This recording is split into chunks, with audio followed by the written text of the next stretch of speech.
বিভিন্ন জায়গা থেকে পরিবহনের মাধ্যমে আনা পাটকাঠি স্তূপ করা হয়েছে কারখানার একপাশে। এগুলো চুল্লিতে পুড়িয়ে তৈরি করা হয় ছাই, যা ব্যবহার করা হয় কার্বন হিসাবে। ইদানিং পাটকাঠি থেকে তৈরি করা কার্বন রপ্তানি হচ্ছে বিদেশেও, যা পরবর্তীতে মুদ্রণের কালি তৈরিতে কাঁচামাল হিসেবে ব্যবহার হয়ে থাকে।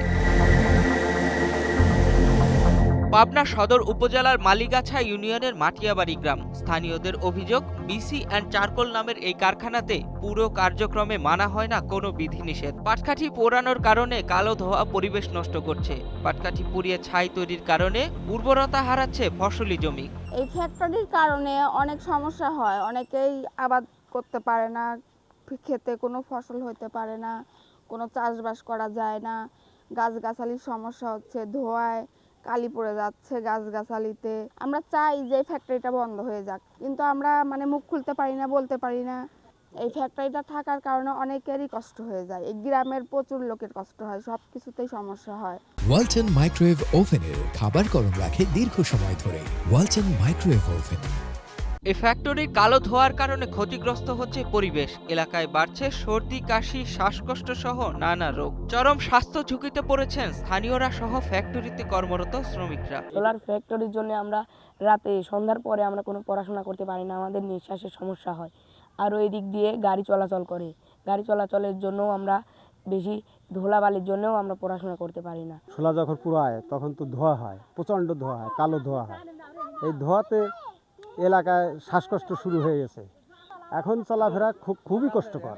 আমার এ পর্যন্ত 6 বছর কাজ করি, আল্লাহর রহমতে কোনো সমস্যা হয় নাই, কিন্তু পরবর্তী সময় তো একটু বয়স যখন বেশি হবে তখন তো একটু সমস্যা হতেই পারে, কিন্তু আমরা গরিব মানুষ কি করব, এই কাজে আমরা বেছে নিয়েছি। জনবসতি এলাকায় কি করে এরকম একটি পরিবেশ বিধ্বংসী কারখানা চলতে পারে, প্রশ্ন স্থানীয়দের। এ ব্যাপারে প্রশাসনের দ্রুত পদক্ষেপ চান এলাকাবাসী। আসলে এরকম একদম জনবসতিপূর্ণ একটা এলাকার মধ্যে কার্বন ফ্যাক্টরি কেমনে চলে, এটা আসলে আমাদের বোধগম্য না। কারণ এই ধরনের ফ্যাক্টরি যদি অনুমতি দিতেই হয়, সেটা এমন এলাকায় দিতে হবে যেখানে লোকালয় নাই, সাধারণ মানুষের চলাফেরা, জনবসতি নাই। কিন্তু এখানে কেমনে চলছে এটা আসলে আমাদের বোধগম্য নয়। এ ব্যাপারে প্রশাসনের পদক্ষেপ নেওয়া উচিত বলে আমি মনে করি। স্থানীয়রা জানান, বিভিন্ন সময় পরিবেশ অধিদপ্তর থেকে জরিমানা করলেও কার্যক্রম বন্ধ হয়নি। এ ব্যাপারে কারখানা মালিক জানান, পরিবেশ অফিসার আব্দুল গফির ফ্যাক্টরি চালানোর অনুমতি দিয়েছেন। পরিবেশ নিয়ে একটা ঝামেলা ছিল, পরিবেশের আপনাদের উনি আমাদেরই করতে বলছে, আপনি কাজ করতে বলছে। পরিবেশ কাজ করতে বলছে না? হ্যাঁ, আমরা ওনাদের সাথে মনে করেন আমরা কথাবার্তা বলে বসে মনে করেন যে করছি। না, লিখিত বলতে আমাদের হলো ওই পরিবেশ ওনার নাম কি যে চলাইতে বলছে ভাই, যে চলাইতে বলছে না? বকুর সাহেব, যিনি আপনার দায়িত্ব আছে, উনি চলাইতে বলছে। এটাই আপনার পরিবেশের সাথে বসে আর কি মনে করেন আমাদের যে অ্যাসেসমেন্ট আছে ওনারা আমাদের মিসল করে এটা আর কি মনে করে।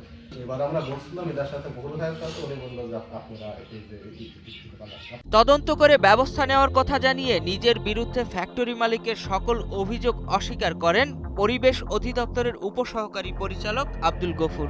আমার জানা মতো তারা আবেদন করে নাই, আর প্রতিষ্ঠানটা একেবারেই বাড়ির কাছে না, একটু ফাঁকে আছে। তারপর আপনারা যদি বললেন, এটা আমরা দেখব, এটা আরও অধিকতর তদন্ত করে আমরা যথাযথ ব্যবস্থা গ্রহণ করব। কারণ উনি কী বললো সেটা আমার বিষয় না, বিষয় হচ্ছে ওনারা কার সাথে লিয়াজ করছে, কীভাবে কী করছে, সেসব তথ্যপাত্র তাদের কাছ থেকে নেন, নিয়ে আপনারা নিউজ করেন, বেশি করে প্রচার করেন, বা আমাদের কর্তৃপক্ষের কাছে তুলে দেন। তা কর্তৃপক্ষ তারা আমরা যদি আইনে ব্যর্থ করে থাকি তাহলে তো সেই ব্যবস্থা নিবে।